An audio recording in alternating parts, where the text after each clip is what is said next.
আমি পূজা চলে এসেছি তোমার সামনে আজকে একটা ভিডিও নিয়ে। আমার এই ভিডিওগুলো কেমন লাগছে অবশ্যই কমেন্ট করে জানিও। কারণ হচ্ছে আমি এই দেখো জাস্ট ছানটান করে একটু রেডি হয়েছি, এখনও পর্যন্ত রান্না হয়নি। আর করবো সকালের রান্না, আজকে করবো রুটি। আর যেহেতু টিফিনে হবে রুটি, দুপুরবেলা কী রান্না হবে দেখা যাক, যেহেতু আজকে শনিবার।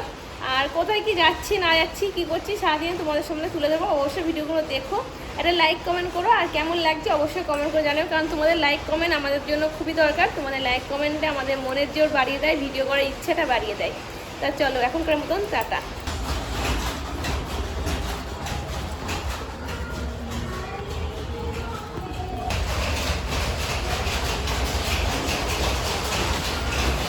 দেখো জামা কাপড়গুলো মেলেছিলাম, আর হচ্ছে আকাশে বৃষ্টি চলে গেল।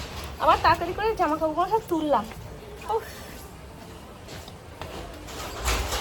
তা দেখো ফাইনালি একটু রেডি হয়েছি। এই যে এই শাড়িটা পরেছি, মানে হলুদ দিয়ে তাঁতের শাড়িটা, আমাদের শান্তিপুরের তাঁতের শাড়ি, সেটাই পরেছি।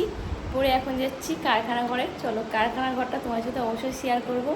কারণ হচ্ছে আমার হাজব্যান্ড কী কাজ করে সেটা তোমাদেরকে দেখাবো, আর তোমরা দেখে বলবে ওটা কি হচ্ছে, কি তৈরি হচ্ছে, ঠিক আছে? তা চলো কথা না বলে যা যাক। দেখো বন্ধুরা ফাইনালি চলে এসেছি আমি কারখানা ঘরে। আর এই যে কারখানা ঘরে পৌঁছেও গেছি। এই যে এইখানে হচ্ছে বিম, মানে বিমটা তৈরি হচ্ছে এখানে। এটা হচ্ছে হাঁটা কমপ্লিট হচ্ছে। আর এই যে সুতো, এই সুতোগুলো এভাবে এসে কমপ্লিট হচ্ছে, মানে এখানে আসছে। এবার চলো তোমাদের দেখাই শাড়িটা কিভাবে তৈরি হচ্ছে। এই যে নরজে জড়ানো হচ্ছে এইভাবে, তারপর এবার হবে শাড়ি তৈরি। তা তোমাদের সাথে অবশ্যই পরের ভিডিওতে শেয়ার করবো শাড়ি কোথায় তৈরি হচ্ছে, কীভাবে তৈরি হচ্ছে। কারণ হচ্ছে এইখানে তো শাড়ি তৈরি করার মেশিনটা নেই, শাড়ি তৈরি করার মেশিন আলাদা। সেই জন্য আপাতত তোমাদের এটাই দেখালাম, পরের ভিডিওতে দেখাচ্ছি শাড়ি তৈরি করা। তো দেখো বন্ধুরা আমাকে ডেকে নিয়ে গেল কারখানা ঘরে, ডেকে নিয়ে গিয়ে আমাকে কাজ ধরিয়ে দিল, বলো একটুখানি হাতে নাতে করে দাও, তাড়াতাড়ি হয়ে যাবে, তাড়াতাড়ি বাড়ি চলে যেতে পারবো।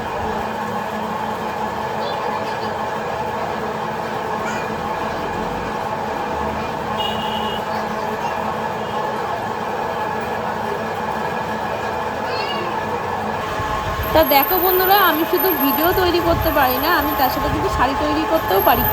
আমি তোমার যে দানাটা মানে পেয়েছি, আর এটা দিয়ে শাড়ি তৈরি, আর এত জোরে মেশিনটা জ্বলছে, সত্যি কথা বলতে কি মনে হচ্ছে না, আমার খুব ভয় লাগছে দেখে, তা সত্ত্বেও মনে সাহস নিয়ে করলাম। ভিডিওটা কেমন লাগলো অবশ্যই কমেন্ট করে জানিও।